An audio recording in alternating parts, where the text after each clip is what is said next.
expensive. I know.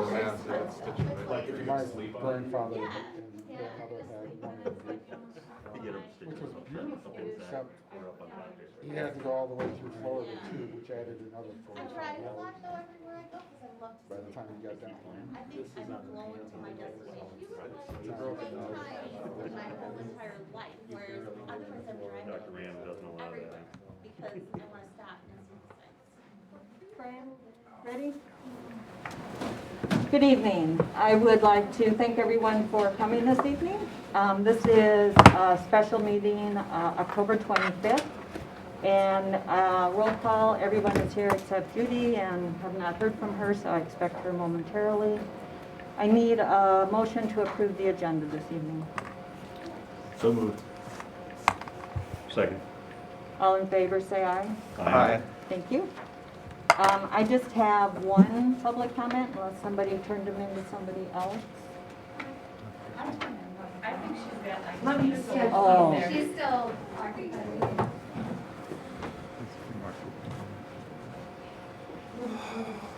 Let's start with Mary. Yeah, so I think we will start. Thank you, Rebecca. So again, last time we had public comments, things went well. I just want to remind you to respect each speaker, give them their full 3 minutes. Brian, are you Yeah, coming? I'll do it. Okay, thank you.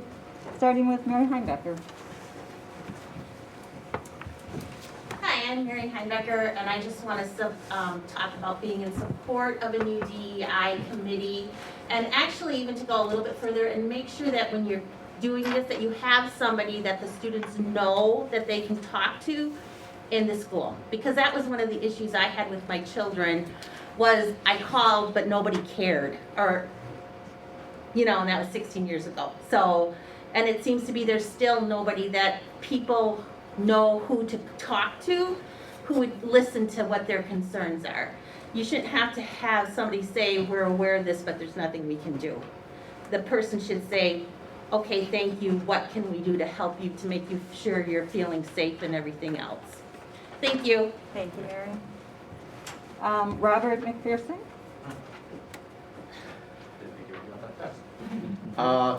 Robert McPherson, 1703 Alexandria Court. I am here to speak in support of the DEI committee reformation, I should say. As most of you know, I was one of the original public speakers. I think I came out in early support of this when it was put forth as a resolution. I think I came out and spoke a couple times about it. I think it's extremely important that the work continue. As I think I've made clear in comment to the board privately, there is some concern that if it is board focused only, there's not really a lot of good representation, like it or not, on the board of different views when it comes to issues of LGBTQA, race, religion, everything.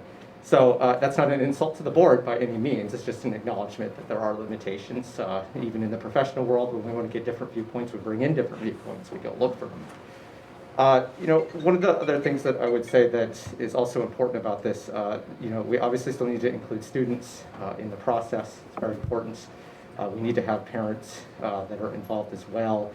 I will strongly come out against a comment of diversity of thought. You're going to get a diversity of thought if you have different parents and students coming in by its nature. I think they're trying to create around diversity of thought is a slippery slope that you could probably get bogged down if you go down that route. And then the other area that I would really like to make sure is still covered is that it does have a good charge. I heard some comments at the annual meeting as a parent that were a little concerning about maybe some of the information that was going to the DEI committee. I thought when I originally spoke in favor of it that it was more about looking at policy, looking at things that the district could do better. I would strongly, as a parent, may not be popular in this room with anybody, but I would strongly state that it really needs to be focused on things like that. If there are issues dealing with legal issues, if there's things dealing with, things definitely where the police need to be involved, that the right venues are used, I'm a little hesitant to be fully supportive of a group that could be some sort of like a, extrajudicial parent-student group, and I don't think that that's a route that the district should really go down. So, thank you for your time tonight. Thank you, Robert. Brian Price.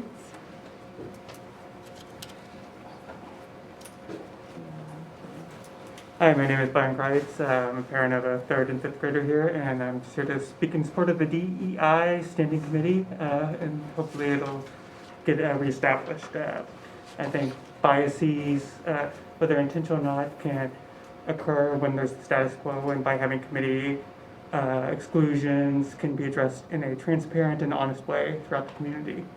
So thank you. Thank you, Brian. Hey, Steve, do you think you can raise that, please, Sure.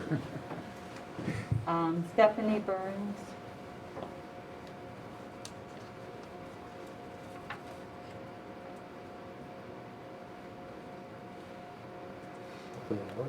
Thank you.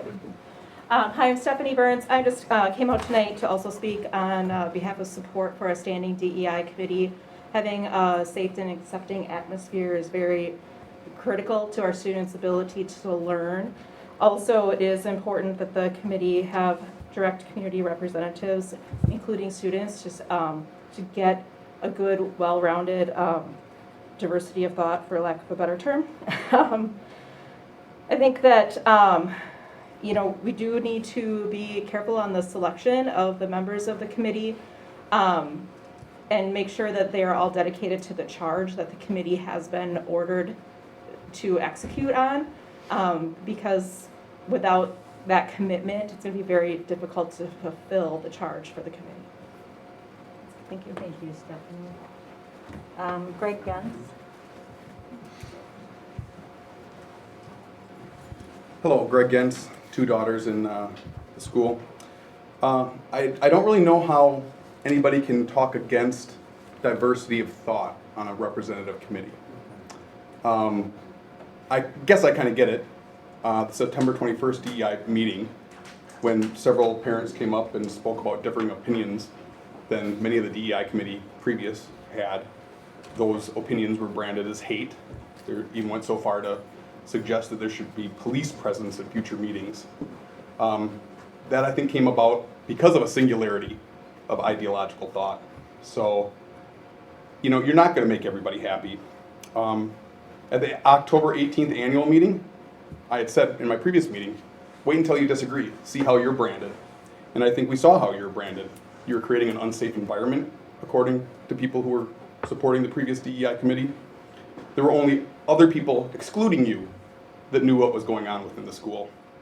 And only people in the school and students would feel safe going to those other people, not you, creating a narrative that they had to stay included. So, and apparently, you all need training on DEI issues that the previous committee apparently didn't have, to my knowledge. So, how do you make everybody happy? Obviously, you're not going to be able to make everybody happy. You got to find the middle ground. And right now, we're all asking, we want representation. Everybody wants representation. The kids want representation. Kids who don't feel welcome. Kids that do feel welcome. Parents of every opinion. We all want representation. And we just heard some people talk about, be careful about who you put on that committee. Well, I'll tell you what. You have all been elected by all of us. You are fair representation. We have elected you. You've put the effort into going out, into campaigning. Not an unelected, nominated, appointed person that unfortunately can create an ideological singularity of thought. So I would very much support a subcommittee of you that are our representatives that we have elected to go forward with that committee. And in a way that, in a new charge, would require that committee 30 seconds. to periodically have community engagement meetings. Because then guess what? All of us, every single one of us, will have representation because we can come to you on that committee and voice what we want to see happen. We're not all going to agree, but that also would bring us all together. Do it like Randy had suggested in the cafeteria at the high school. Let's have some conversations. Because right now, when we don't have those conversations, or we have the online social media crud that happens, we don't engage. So please bring us together, but represent us at the same time, fairly, by you being on that committee and then asking us for our input, and we can all come, whoever wants to, equally. Thank you. Thank you, Greg. Laura Hack.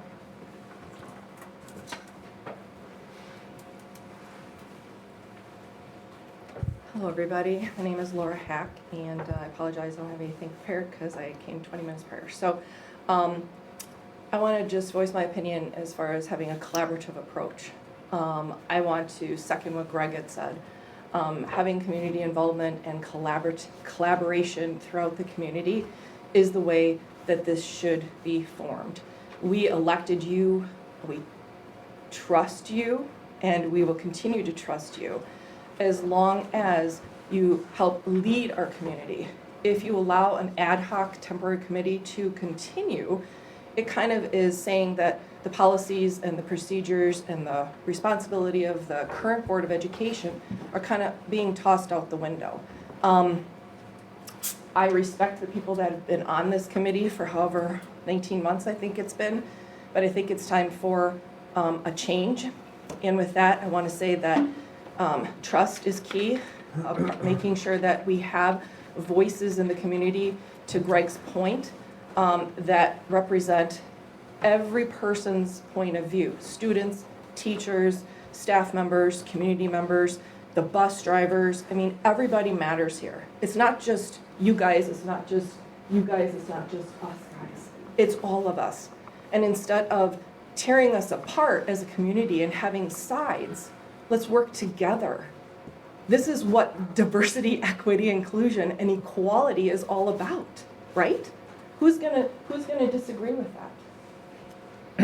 So with that, I agree that the diversity and equity inclusion should be something that we move forward with, but in a collaborative approach as a subcommittee of this already elected board, involving community members continuously, not just once a quarter, and having meetings that we know in advance that we can come to and prepare a little bit in advance.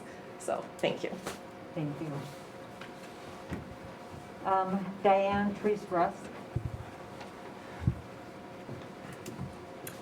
Hello, everybody.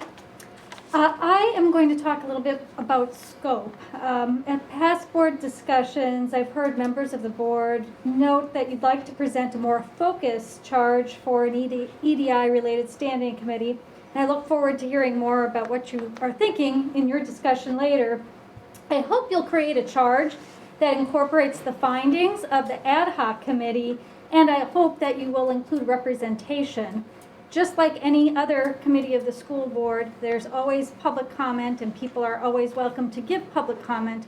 So if there is representation that includes communities and students, there is still room for that within a structure that expands a standing committee beyond just board members. I want to talk about two elements of scope because I think that I've heard concerns about addressing pieces like curriculum and climate within past comments. The vision of the district, within the vision of the district, is to ensure that every student is ready for college and career. And one of the recommendations of the ad hoc committee was about strategies so that all students have access to a rigorous curriculum so that students are able to access a rich, diverse, and inclusive learning experience. To look at our curriculum in that lens is important, and it's an expectation of future employers. A Burning Glass technology survey or analysis, and Burning Glass is a firm that looks at market analytics, examined millions of job postings in the U.S. across industries, and they looked across position descriptions and identified 3 skill sets: human skills, digital building blocks, and business enablers.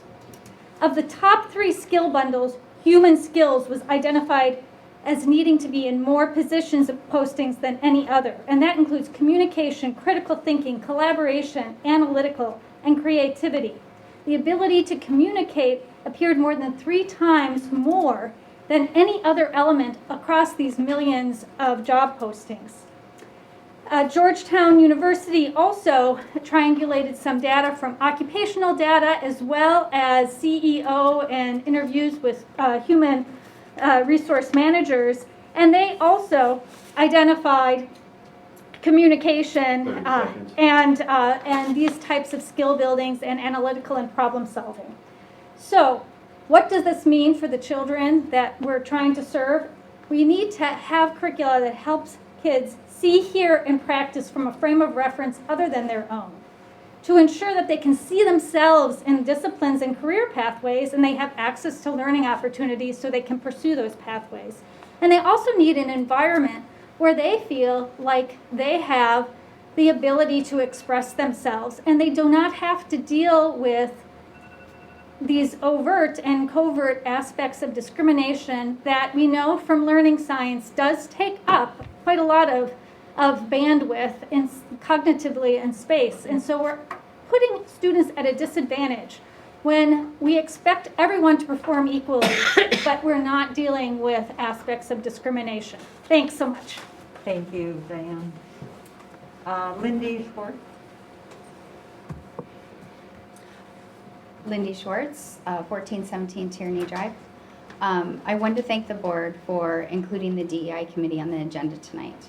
We appreciate your rapid response to this important issue, and I wanted to share a quick story tonight, which I think illustrates a good reason for the DEI committee and what it can do for our children. My son is a freshman at the high school and has a pretty close-knit group of friends, one of which is an African-American boy. Last week, the boys were at lunch, and one boy approached the group and called my son's friend the N-word. Of course, this is terrible and shocking, and this really did happen. And for us to think that this isn't happening in our schools and this town that we love so much is just naive. But what happened next was a very powerful thing. The rest of the boys denounced the young man that made this racial slur. They all rallied behind the African-American boy and shunned the actions of the other boy, sending the message that this behavior is unacceptable and will not be tolerated. And I can tell you that I'm so proud of our son and his friends. Empowering our children to embrace diversity and inclusion and condemn acts of racism and prejudice can be more effective than policing them. Going forward, I can see the DEI committee as a positive entity, bringing awareness and sensitivity to all the teachers and children so that they are empowered to do this in the future for everyone. The conclusion of this story is that my son asked his friend if he was going to go to the school authorities, to go to the teacher or a guidance counselor or staff. And his answer was, I don't need to because I know you guys have my back. Now that is inclusion. That's what we're looking for. We're all on the same page. And we need the subject of DEI to stop dividing us.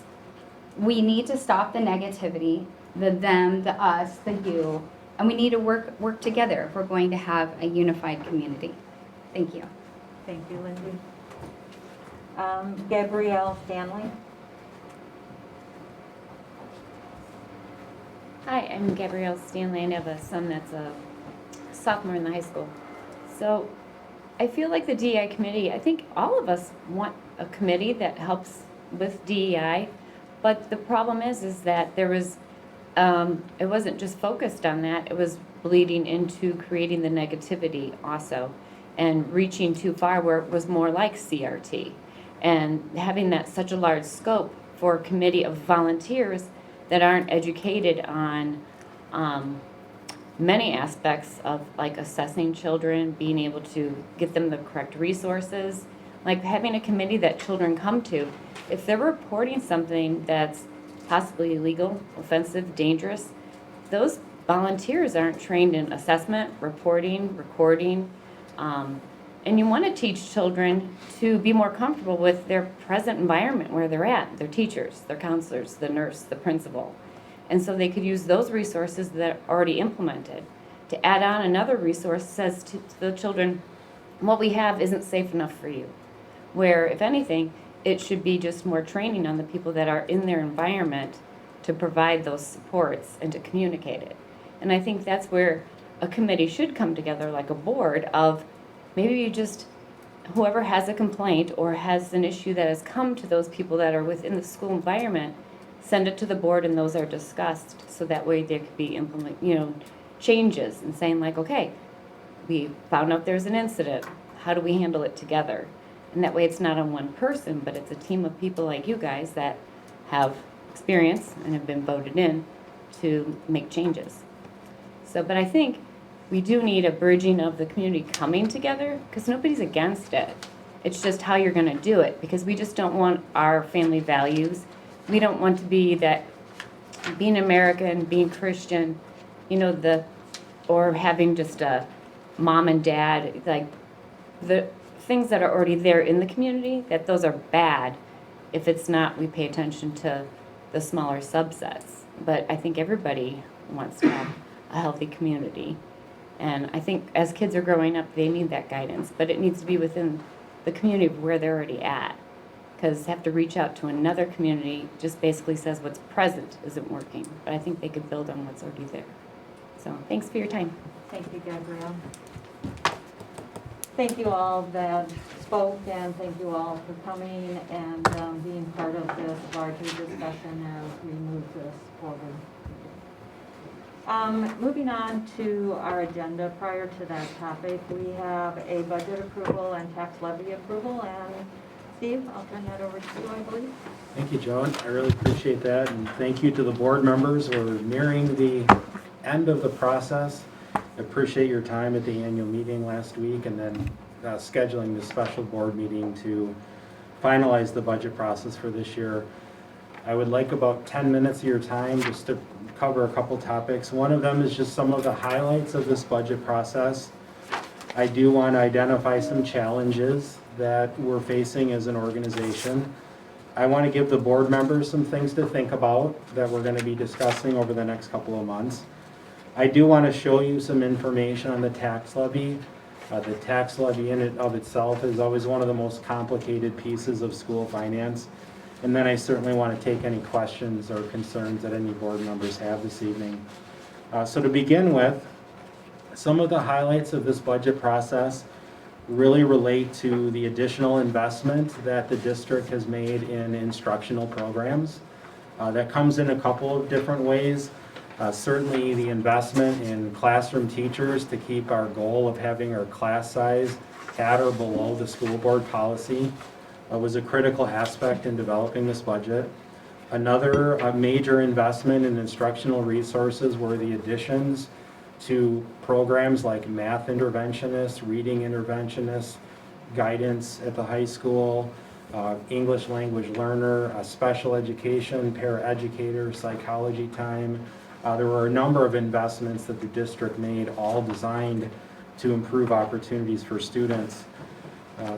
The board also had a goal of changing our Fund 41 and fund balance practices to react to a credit report that came out in the spring.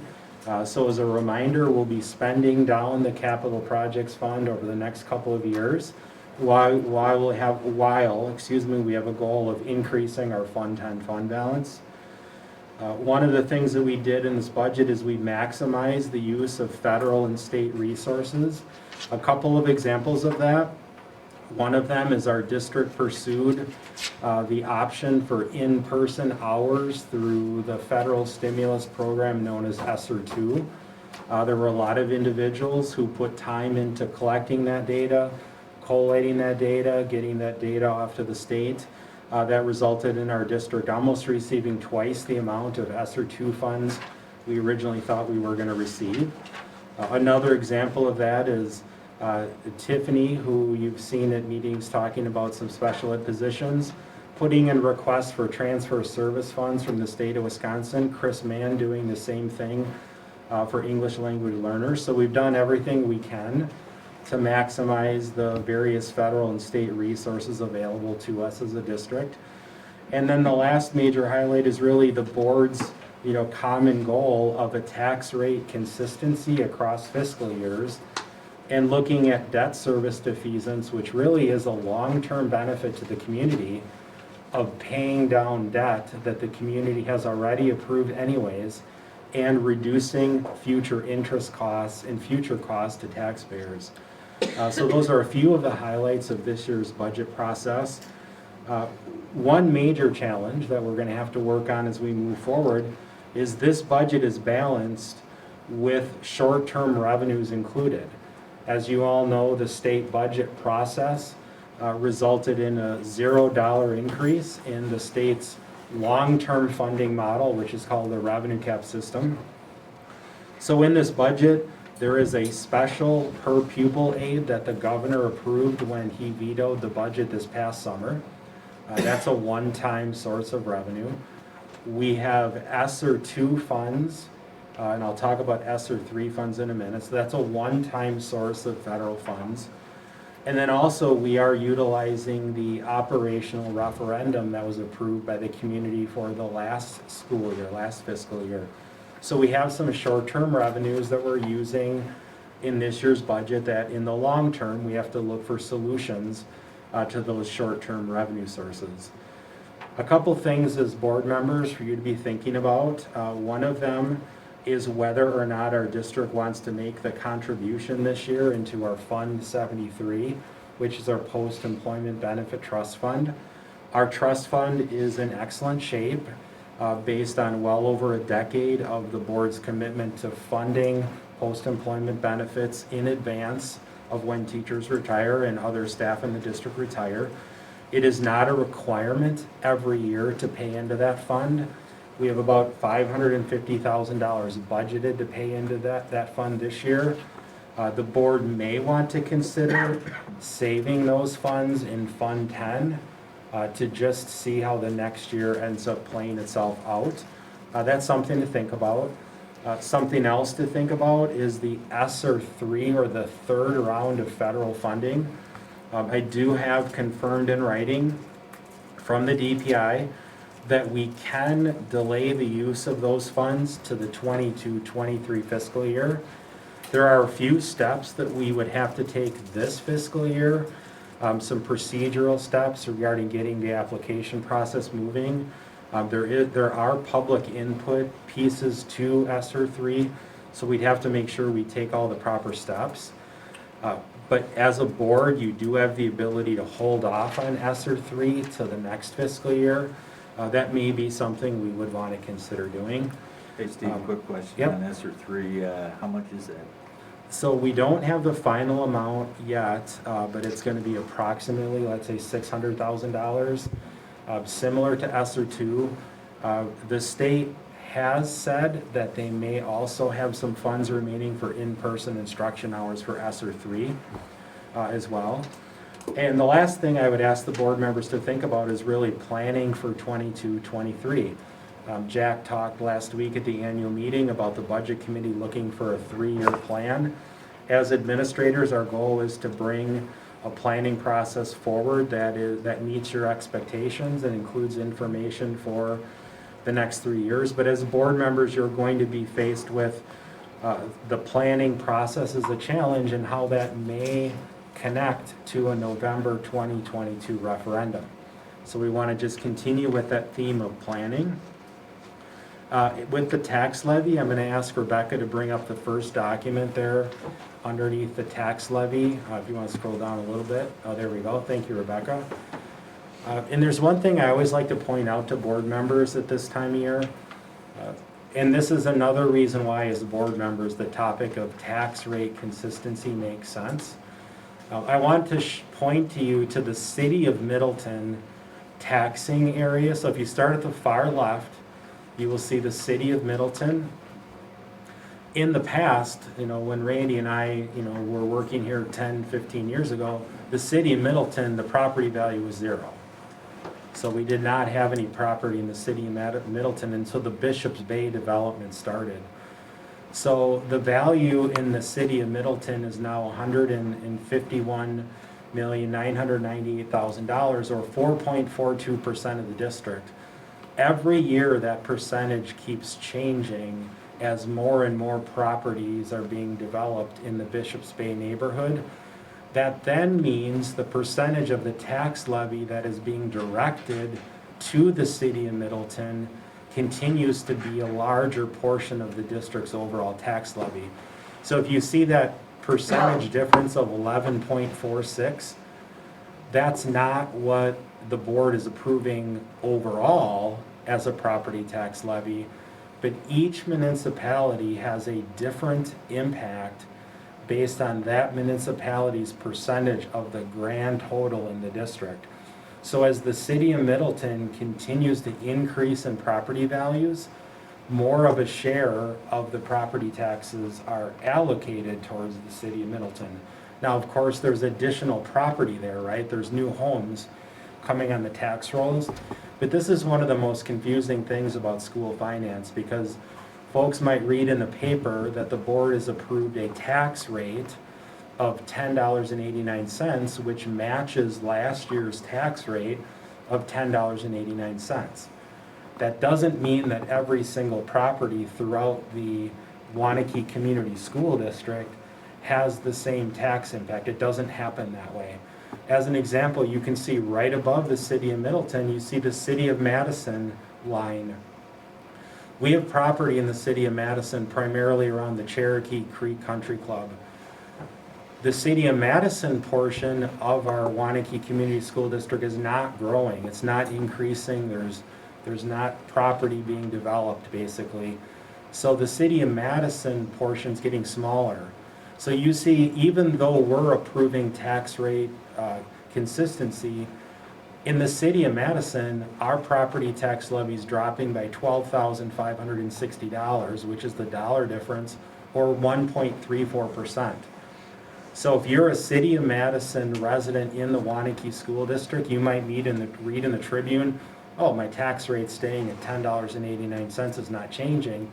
That's actually not correct, because more of the taxes are being shifted throughout different portions of the community, depending on the percentage of the overall total.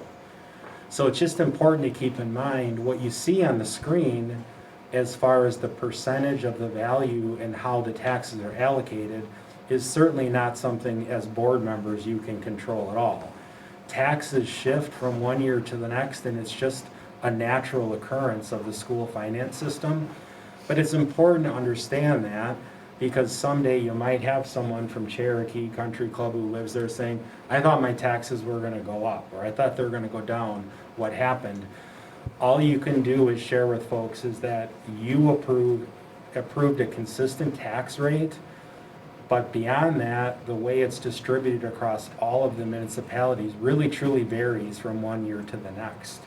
And so it's just an important thing to keep in mind when the topic of the tax levy is discussed, that you cannot say, I know for sure that in the town of Springfield, it's going to be X.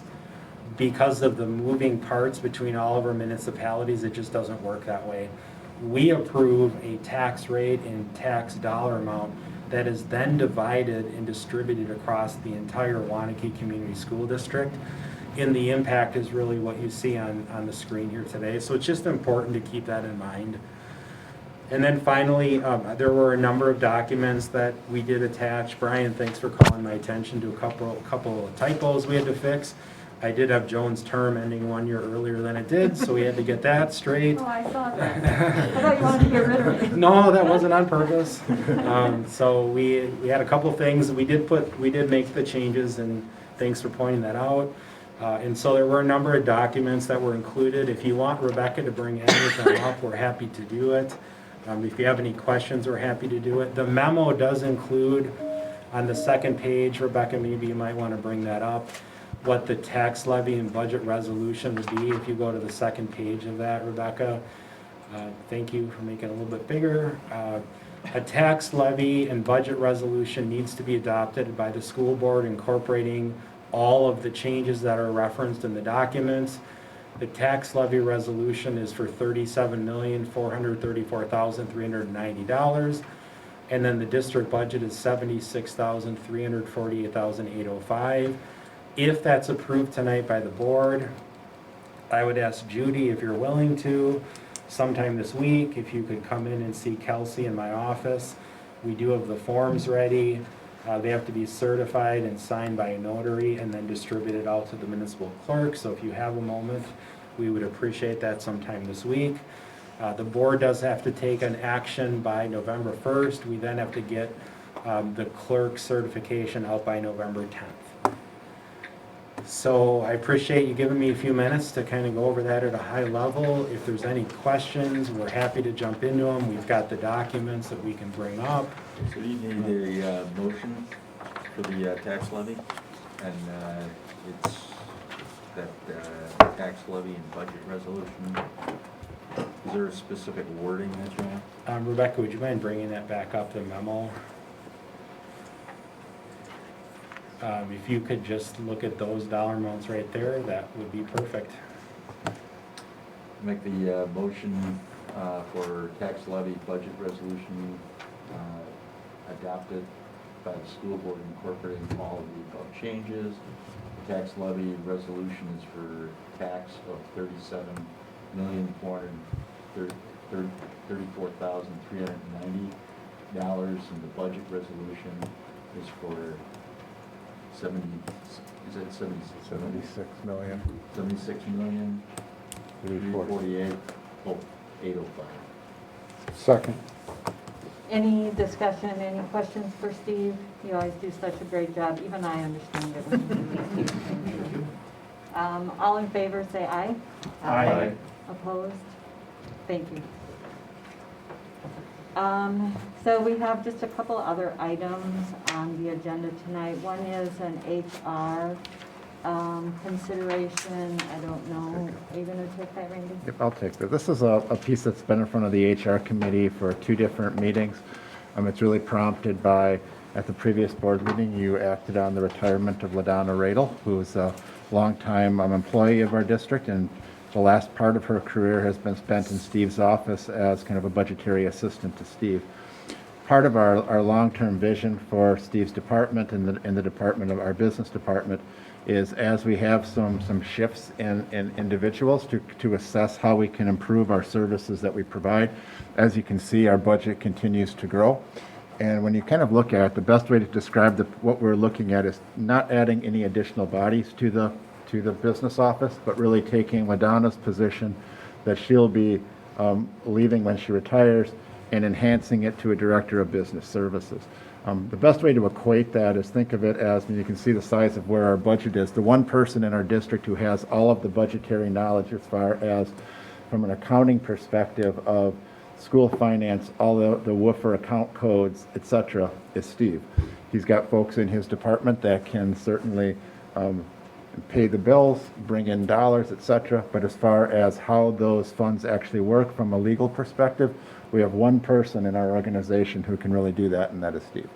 So I think, from given the size of our organization, our vision is to add another person who has that level of background, and to add that director of business services position with the additional recommendations as far as experience that would add to the position that we currently have there. I think the other piece that this allows us to do, a few years ago, we approved Steve to move into the executive director of operations position. That's in essence an assistant superintendent position. He oversees HR, IT, facilities, food service, busing. There are some things strategically that we want to continue to move forward there. So if we can get him out of the weeds of some of the budget pieces and allow him to work on some of those things, particularly more strategically, I think that's to the benefit of us as a district. Budget committees talked about things that we want to see from like a 3-year planning cycle. I think that would help to facilitate that. And also with any of our facility and growth issues with referendums, etc., I believe that is a piece that would further enhance our ability to manage those well. So from that perspective, the recommendation coming out of the HR committee is to recommend this recommendation to the board. Steve, do you have anything to add from your perspective, as far as from your department perspective, as far as what you see it doing to enhance your work, and then open it up to any questions? Sure, thanks, Randy. What I would just like to share with all the board members is we had a chance where the HR committee asked us to come back and provide some more detailed information. So we talked about the concept at a high level at the first HR committee meeting, and then the HR committee members of the board said, we'd like to know more, but we want some detail. We want to know exactly what this would look like. So at the last HR committee meeting, we did share some of the information that was attached here. We took a deeper dive into the roles and how tasks would be shifted amongst various positions. And so that gave us an opportunity to really think, strategically about who's doing what task, why they're doing that task, and how we can better align the tasks within the business office to really meet the needs of the district. And then from a financial perspective, we did share information with the HR committee that it's not really that much different than what we've spent on costs in the business services department in the last couple of years. It's a little bit more expensive, but in the grand scheme of things, it's pretty close to what we've been spending the last couple of years. And the person will have either, when they come to us, or will be working towards the DPI certification for school business management, which Randy said will then give the district a second individual who has that ability and that skill set to meet those requirements from the DPI. It's the same process that districts on both sides of us that have really increased their enrollment have gone through. Both Middleton and Sun Prairie have gone through the exact same process as their organization became larger. Sun Prairie has 3 licensed school business officials in their district. Middleton has 2. So it's not uncommon as an organization increases in size that a position that was an accounting specialist type role ended up having some additional responsibilities. The fact that we have an individual retiring really provides us with this opportunity to really take a close look at the opportunity to make this change with this position. So as Randy said, it's not an addition. We're not adding more people. We're classifying the job differently than what we've done in the past, and I think it will, in the long term, really be a benefit to the organization. Any questions for either Steve or Randy? Mark? I trust your judgment in bringing this forward, but I have to ask anyways. With LaDonna's job being rolled into this job, LaDonna was a full-time employee. And so this person's going to do LaDonna's plus X more. Are you concerned that you may have to come back in year 2 asking for an assistant because it might be too much for one person to do? Sure, that's a very fair question. I appreciate you asking that. So no, we would not have any intention to come back next year and ask for an additional person in the business office. What we're dedicated towards is aligning tasks with the skill sets of the individuals we have in the business services department. We've brought 2 new folks on within the last year. They both have strong skills in the area of technology and efficiency. And so we would be moving some of the tasks that are currently being performed by the accounting specialist to the 2 new folks that have joined the team. They've had an opportunity now to be trained in what it is that they do. They're ready to do more. We also are going to have an expectation of increasing efficiency. That's going to be another part of what we do. But no, Mark, the intent is not to come back next year with an additional person. It is for the people that we have to take on these higher level tasks and be as efficient as we can. And we did share with the HR committee our vision for accomplishing that, and I do believe that it's reasonable and do believe we will get that done. Thank you. Any other questions about this shift in position? If not, I think we're looking for a motion tonight. I do have a question. Oh, I'm sorry. I gotta say, I am a little concerned too, because we're doubling the cost for this position from what we're doing now. So in a weird way, you could almost hire 2 administrative assistants for the same cost and have 2 people working full-time versus 1 person working full-time with taking the job of a full-time and somehow dividing it among everybody, but paying twice as much. And I understand the concept of we're saving some on a temporary hire for business services, but you're talking $15,000 to $20,000 versus almost $55,000 a year increase every single year versus a temporary hire of 15 to 25. That's another full-time teacher. And when you're saying, well, we'll just do efficiencies and we'll find ways to save money within the program, I gotta say, well, why didn't we do that before? And to me, I see basically taking the money of hiring 2 full-time people, consolidating it into 1 person, and somehow expecting they're getting more work done versus turning it the other way. I don't know, I guess I see it as far as I've been on the board for a year and a half, that's all Steve does is look for efficiencies. Right. I mean, when new positions are needed, new equipment's needed, all they are doing is looking for ways to make ends meet and make it work. So I believe in what they're doing. But just like in the classroom for a teacher or for somebody else, if they need an upgrade to run the district, I think it's important, and I think this is a good time for it. So. If I could just respond to Dave for a moment. I appreciate you bringing that up, Dave.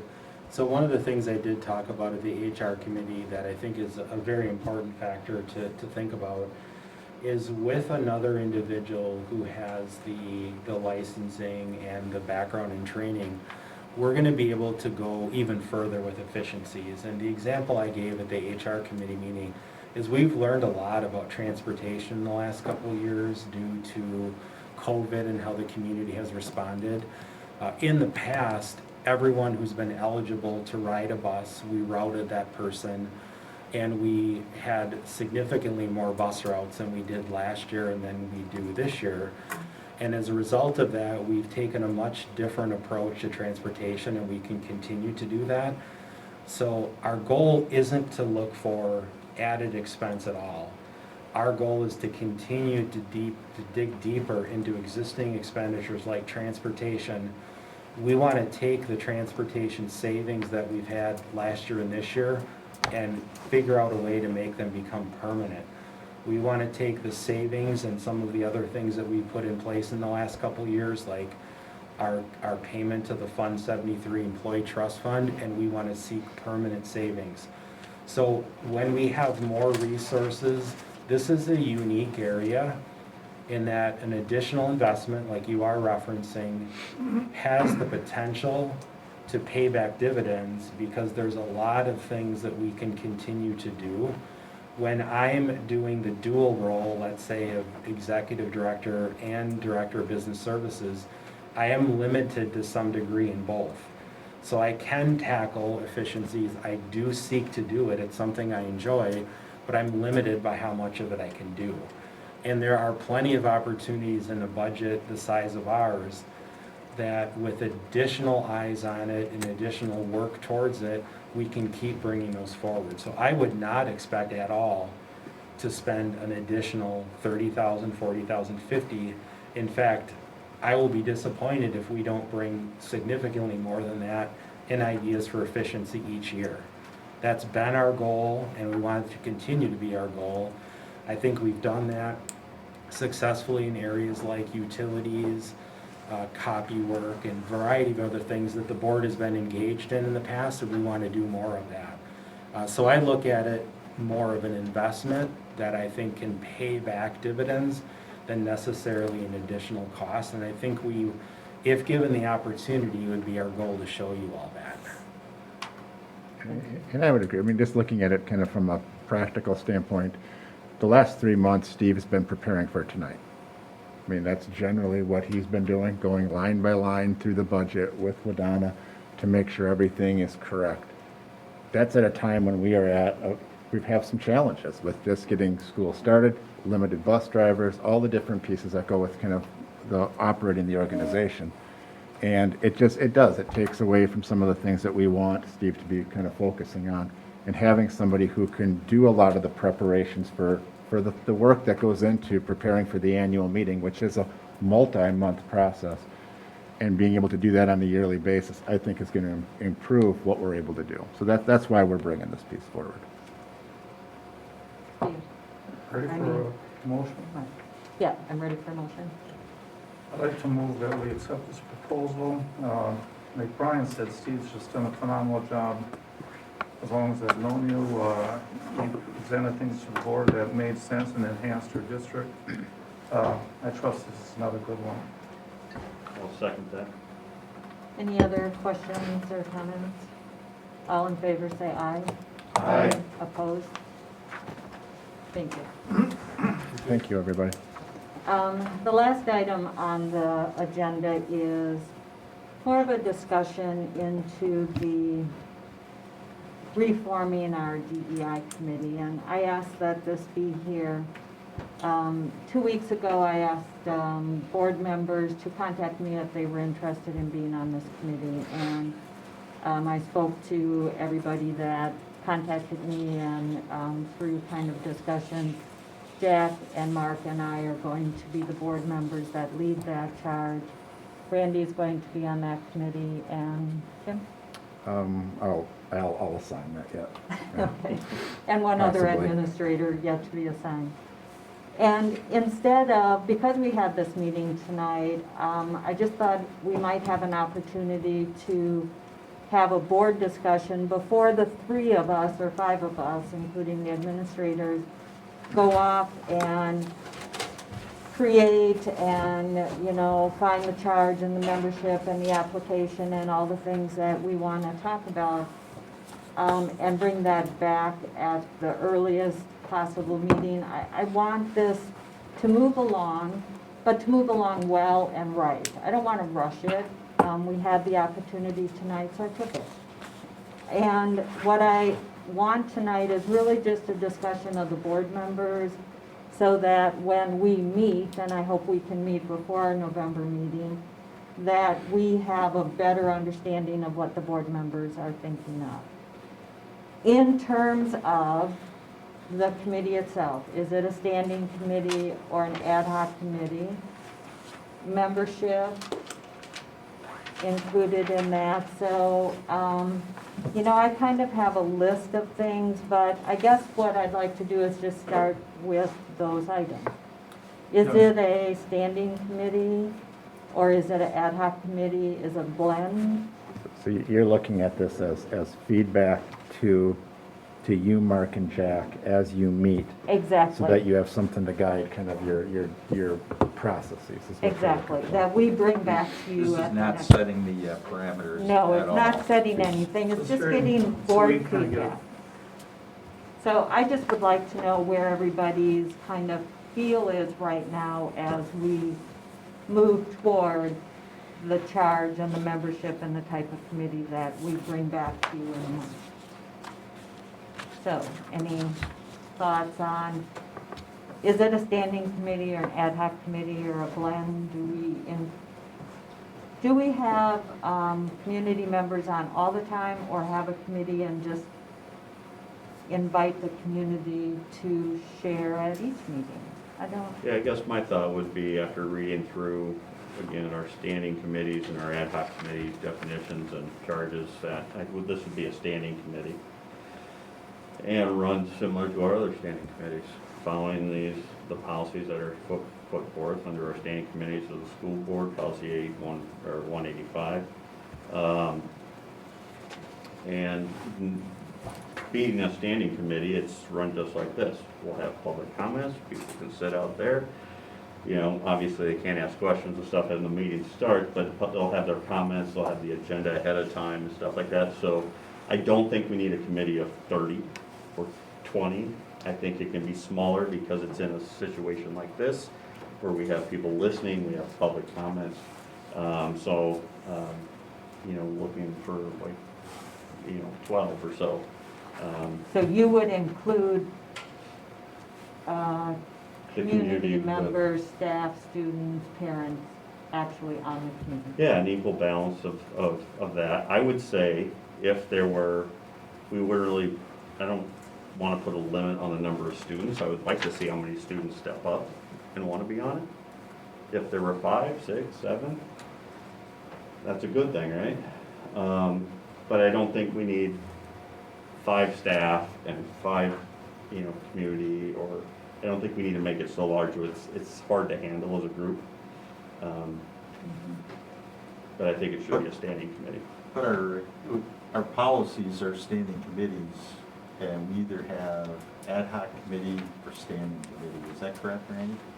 Well, Right now, we have two policies that articulate our committee structure. We have a standing committee, which is 185, and then we have an ad hoc committee, which, what's the other one, Helen? 186. Yeah, 186. 186. The ad hoc committee is the ones that have, I guess, they're kind of specific in purpose. They have a defined timeline normally to them, and then they have a broader definition as far as membership. The standing committees talks about that, it lists our standing committees and that this is those at a minimum, and then it talks about having 3 members of the board. Those are, and it doesn't really go in further to membership. I mean, I think that's left silent. I think It that's. just says that the membership of the standing committee shall be appointed by the board president. Right. So it doesn't say No. other board members to be, Right. limited to just board members. Right. being assigned. Could. Yeah, under that language, it certainly could, but those are the two pieces, and I know when Joan and I met, I just wanted to come back to where our policies were, so we kind of are in line with kind of the structure that we've agreed to. I mean, if there's something that we come up differently, then that has another process to go through, but I think you're probably right, given that language that it's appointed by the board president, it has some of that latitude. So what you're saying is the ad hoc has a greater flexibility for membership. Normally they're time focused, and that time could be extended as many times as we need to. Right. So it seems really, one of my concerns is functionality, and sometimes less is more. I'm not sure what the magic number is, but I think as a standing committee, we could bring in different groups to participate in the discussion rather than as a board setting where they can say something, but we can't respond through the public comments. Am I correct on that? So we could have, one night meet with parents, one night meet with schools, groups, that kind of thing, if it were a standing committee. Correct? I know we could do that with the ad hoc committee. I think one of the things that, I'm not sure. one of the things I think we should really consider is my experience when somebody is put on a committee, they work hard, and other people tend not to participate. I think what we're looking for is having as many people in the community participate, and I think it was brought up in the listening session that we had, is to have these, these community listening sessions, and anybody who wants to come then can participate and provide some feedback. And I think what we can do is distill that information into what do we need to do to create a different environment that may not exist today. So I think, and I think what we have to do is we sit down and talk about these, is kind of look at those benefits. Which provides the most input. Which provides the most input, because I think what we're looking for is giving the community a voice. Yeah. In this, and I think that's part of the discussion Yes. that we need to have to make sure that we can maximize, the input from the community. Dave? I think it should be a standing committee, and it should include members of the committee from student, staff, and the community. The best way to have input is to have ongoing, long-term discussion. Public listening sessions are great, but they're snapshots. And the problem is having a snapshot only works the minute that person is there. Having someone who is there on a continuous basis, knowing that they are working on a long-term project, is obviously going to create a lot more engagement. I look at some of the committees that are, co-curriculars groups that are in the schools, such as the GSA, the Black Student Alliance, the Conservative, the progressive groups, each one of them could easily find a representative to be on this committee that would give us true engagement long-term with what's happening inside the school. We don't have that. You know, yes, we each have our individual students or kids, but that's just, again, a very narrow lens. By having students who are on the committee, who are part of co-curricular groups that other students can go engage with and talk with, we can have a longer-term look. Plus, as we start developing things or finding ways to help change the climate, it also gives you the way back into the schools to help disseminate that. And it gives a place for students would know who the students are on that committee. If they're having a problem or they see something, they can go talk to them without them having to come to a public engagement and stand up in front of a bunch of people who, some, let's be honest, are against having any DEI. Who wants to walk into that environment? I was stunned by the students who have stood up so far. I can't imagine what it took for them to do that. I wonder how many students are too scared to do that. And how many of them we will never hear from, no matter how many community listening sessions you hold.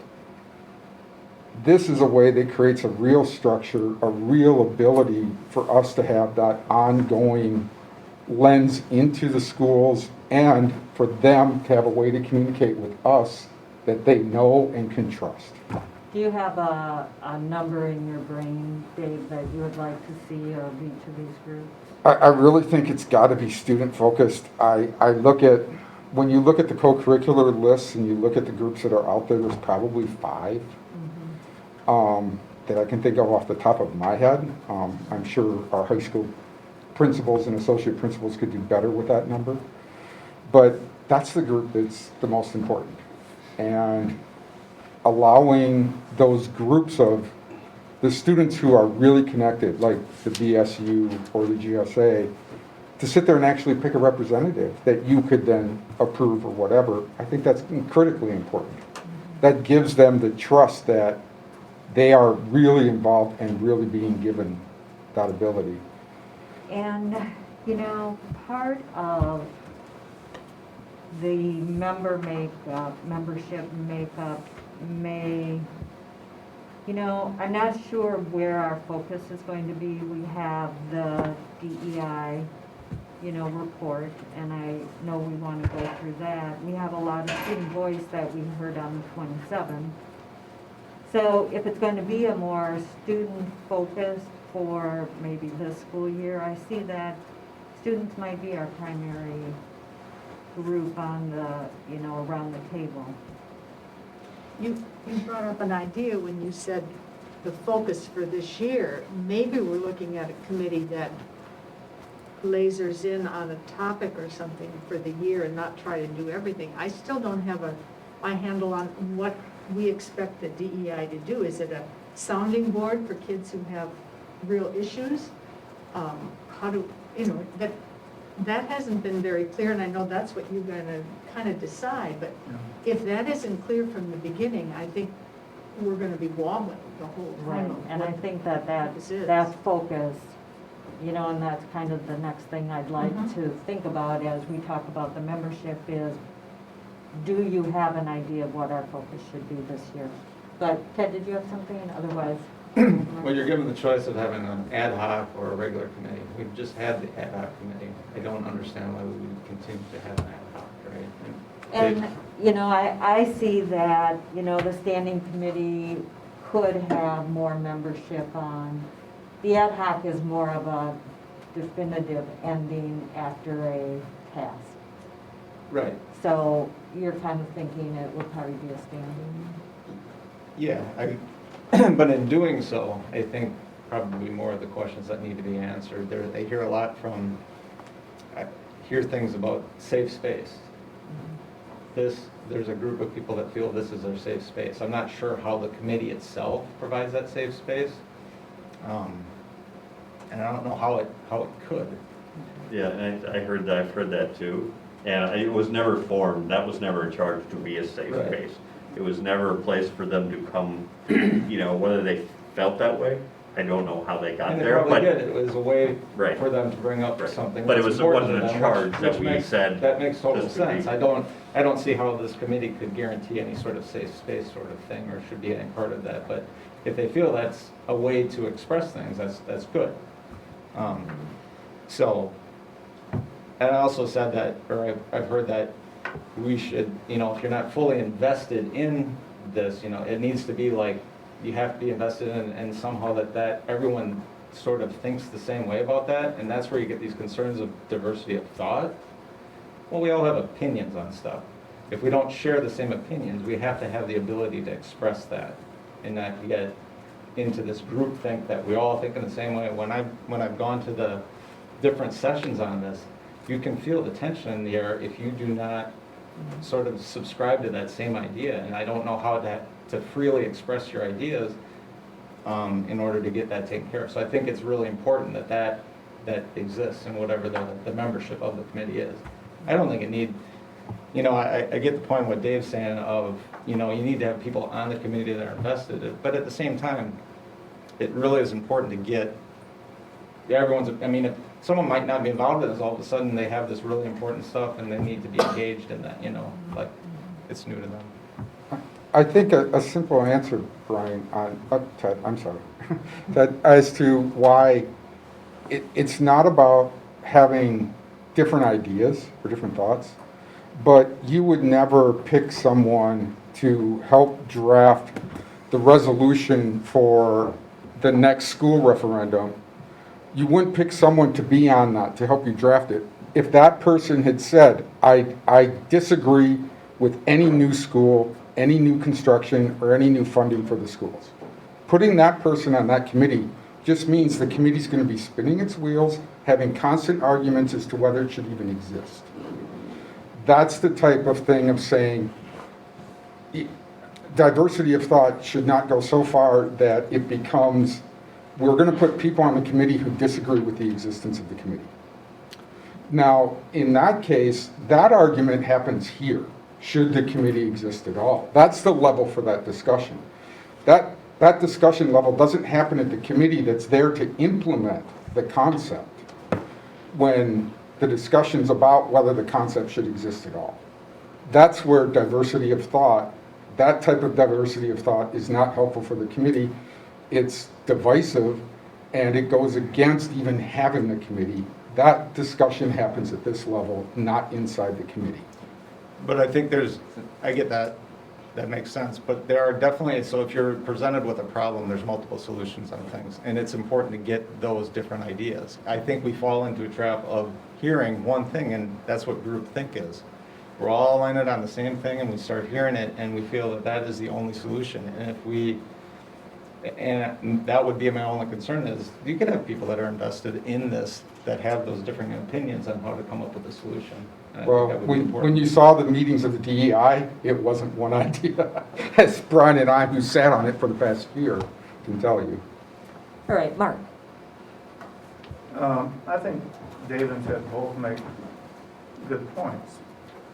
So the question is, how do we get the voice of people who have a different vision than, say, the committee member? So somehow what we're going to put together, there has to be an opportunity for more than public comment at these meetings. We have to actually be able, I think, encourage the format. Visitors to actually have an opportunity to share in the discussion. Yeah. The committee still makes the decision if that's what we're going to do, but then there is this filter by which different ideas can be expressed along the process. That round table speak. Right. Second thing, just going back on membership, I put an idea together here that limits it to less than 20, has 6 student volunteers, maybe 7, and targeting those club organizations we have that can filter different ideas to us, including student council representation, and we could do someone from the athletic area if that's, and then from a parent perspective, I thought certainly no more parents than we have students, possibly 1 or 2 less. we want to voice, but this is about the people in the system, and that's who I think we need to hear. And so that would be my recommendation. And then staff, you, Staff, we could go one from each grade at the high school, or we could go two from the high school, two from the middle school. You know, you could cut it down a little bit more that way if you wish. don't you I think do we want, need a representative? I can't hear you. Shouldn't we have a representative from our elementary? You know, we're setting this up, we're, you know, at this meeting, we're on the committee. Right. and All we're quite doing is frankly, getting You know, ideas. basically what we're doing is Sharing ideas.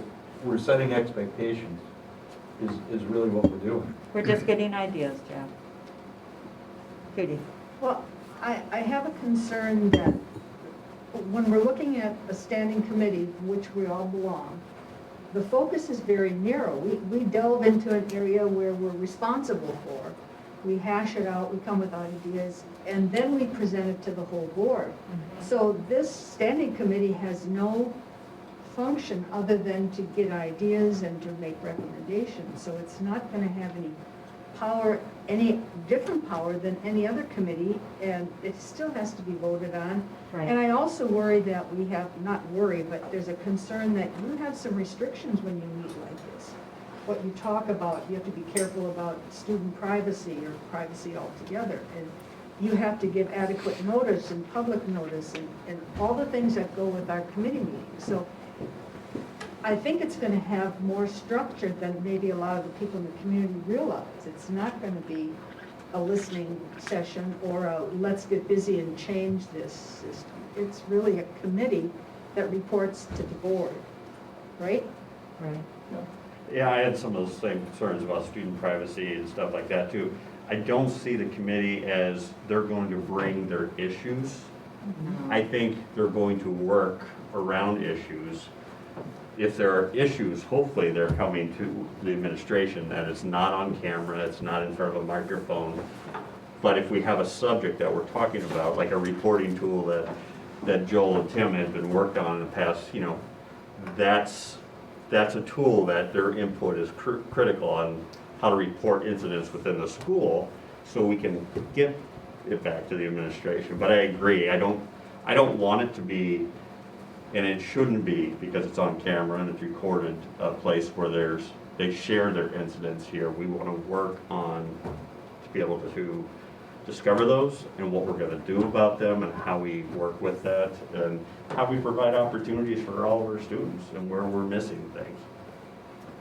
So, and I agree with Dave. I mean, when I was in athletics, we had team representatives, liaisons that worked with the administration and then took that back to their baseball team or soccer team and told the rest of them what was going on. I agree. I think that's a good way of doing it and just figuring out what groups. I agree with an athletic group. There may be a performing arts group, but there are those other ones too, that young Republicans and progressives and others that we can look at. So. Well, one thing I do want to do tonight is set up a meeting so that we can get started on this. And maybe, I don't know if we want to talk about the charge, or if you want us to kind of look through the audit and come up with the charge, if anybody around the building or the table want to share anything that you for sure would like on the initial charge. We'd be better served, and I'm not trying to cut discussion short, but No. if anyone has something they wish to share, can they submit it to Rebecca? Sure. Let's get it to Rebecca. And, you know, again, this committee is going to be responsible for coming up with that focus point, but if you want to take it tonight, we can. Otherwise, just the written communication, I think, would work well. And we see what our colleagues want us to know about, and then we use that at the meeting. Well, it helps me hear kind of membership and, Yep. you know, the committee structure that people have in their ideas. So, can we set that first meeting up tonight? Sure. Set the first meeting up tonight? I know So- that you said on the 28th you weren't available. Yeah. So you're looking at a time to meet before the November board meeting. Yes, Okay, November board meeting is November 8th. yes. So we need to look at, I would say we need to look at next week. The beginning of next week. And it can be any time next week. I mean, I think I can't do Wednesday unless we do it. I can't do Wednesday evening. I've got another meeting. I could do, There's a curriculum committee on the 4th. or What day? what if we just did next Monday, Monday the 1st? Jack, That'll work. that works for me. Depends when. The afternoon is I'm pretty well up at 4 clear for AM, me. so, does that work for you? What's that? I'm up at 4 AM, does that work for you? So I'm in Milwaukee till, Oh, you're in probably Milwaukee that night? I've had another appointment, so I'll be back about 1 o'clock. Can you do the evening, Mark? I could do the evening too, yep. The evening of Monday. Yeah, What time? 5:30. That works. 5:30? 5:30. 5:30. I'm just giving you a hard time, Mark. All right, so 5:30 on November 1st. Okay? And we will talk about membership and application and try to have at least some preliminary things back for the board meeting on the 8th. And again, I want to do it right. I want to set up the committee right. And if it, you know, as soon as we can be up and running, great.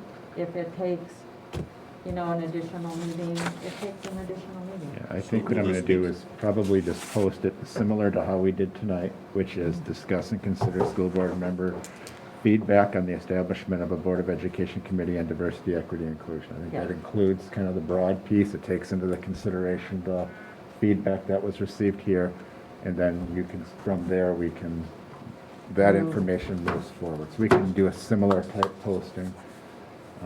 And I'm just going to title it as a subcommittee of the board to look at the diversity, equity. Well, and we will have a report because we Right. will meet. Yep. So there'll be a report at that meeting. There'll be a follow-up at the November meeting. correct? So it will be similar It'll- tonight, it will yeah, be it's gonna- broadcasted. Since it's got, I'm going to treat it as a committee meeting where it has to be noticed.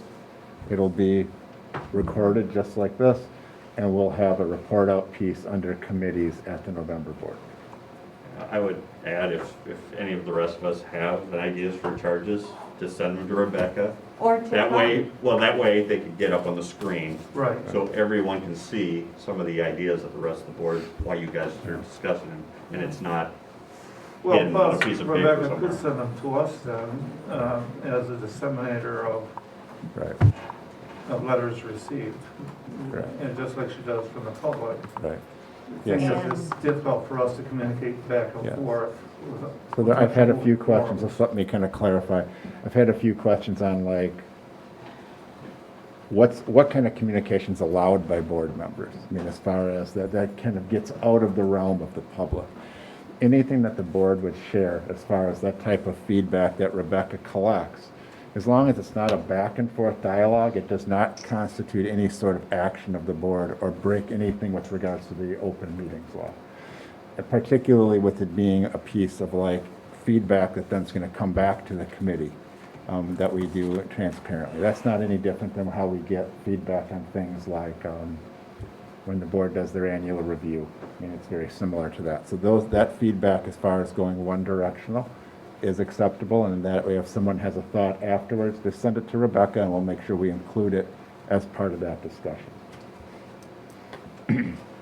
All right, well, I appreciate all of your ideas and thoughts as we start to move forward on redefining this DEI committee, so thank you. Any other meetings that you have to set up, Randy? No, that would be it. Okay, so I guess we're ready to adjourn. Motion to adjourn. Second. All in favor, say aye. The race is on. Thank you. You've been on every roll tonight, Jack. No,